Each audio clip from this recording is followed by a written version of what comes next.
Okay guys, so ini adalah Encik Kawasaki Ninja ZX6R, sebuah super sport bike 636cc yang didatangkan khas dari Kawasaki dan juga Modenas lah. Untuk ZX6R ni, dia didatangkan dengan enjin 4-stroke inline 4 double overhead cam liquid cool yang bersesaran 636cc, dan enjin ni dikatakan mampu menghasilkan sekitar 122 horsepower dan juga 69 Nm of torque. Dari segi suspension, dia didatangkan dengan separate function big piston punya USD fork daripada Showa, dan ianya adalah fully adjustable. Nampak? Korang boleh adjust dia punya preload, compression dan juga dia punya rebound. Untuk suspension belakang pula, dia menggunakan fully adjustable monoshock. Sama juga macam suspension depan, fully adjustable, boleh adjust dia punya preload, rebound dan juga compression. Dari segi braking, dia didatangkan dengan double brake disc untuk brake depan yang dipadankan bersama-sama dengan radial mounted 4 piston caliper daripada Nissin. Lepas tu kalau tengok master pump dia pun, master pump Nissin, radial punya master pump. Kalau tengok pada brake belakang pula, dia menggunakan brake disc juga, tapi dipadankan bersama-sama dengan single piston punya Nissin caliper. Dan bagi menambahkan lagi rencah safety semasa menunggang Encik ZX6R ni, dia punya braking system tu dilengkapi dengan ABS dual channel jugalah. Dari segi elektronik, Encik ZX6R ni dia dilengkapi dengan 4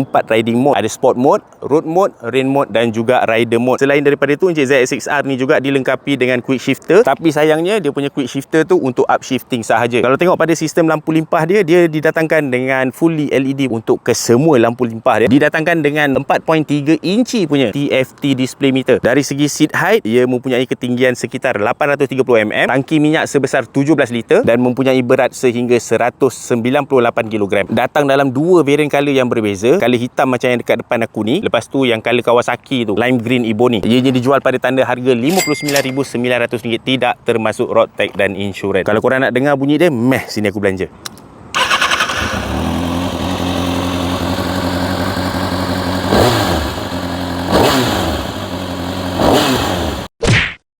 Okay guys, so ini antara barang-barang yang aku selalu guna dalam aku punya video. So kalau kata korang berminat untuk beli, korang klik aja dekat beg kuning tu. Okay?